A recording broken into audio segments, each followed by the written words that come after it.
Daily. Taste the Daily.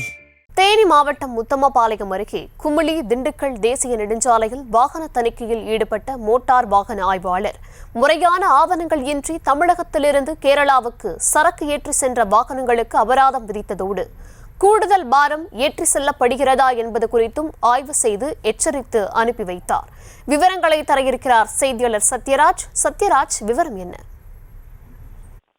Dharshini, Theni மாவட்டத்தில் குறிப்பாக கேரள எல்லையை ஒட்டி உள்ள கம்பம் பள்ளத்தாக்கு பகுதியில் கேரளாவிலிருந்து ஏராளமான வாகனங்கள் தமிழகத்துக்கு வந்து சரக்கு பொருட்களை ஏற்றிக்கொண்டு செல்கிறது.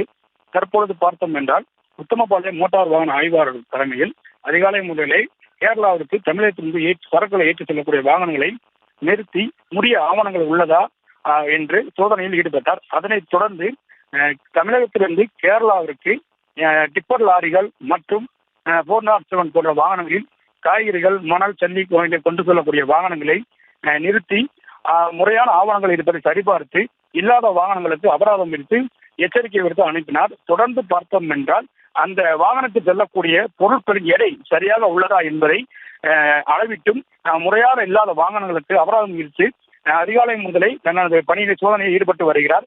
இதனால் தமிழகத்திலிருந்து தமிழகத்தில் இருந்து கேரளாவுக்கு செல்லக்கூடிய வாகனமும் கேரளாவிலிருந்து தமிழகத்துக்கு வரக்கூடிய கேரளா பதிவு கொண்ட வாகனங்களும் முறையான ஆவணங்களோடு வர வேண்டும் எனவும் கூறி எச்சரிக்கை விடுத்து வருகிறார்.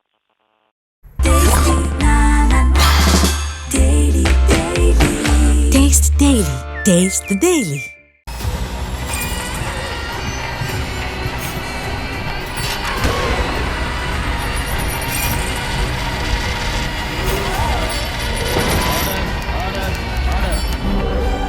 நிகழ்தகவு குற்றங்களின் மறுபரிமாணம் நாள்தோறும் இரவு 10 மணிக்கு இணைந்திருங்கள் நமது நியூஸ் தமிழ் தொலைக்காட்சியோடு.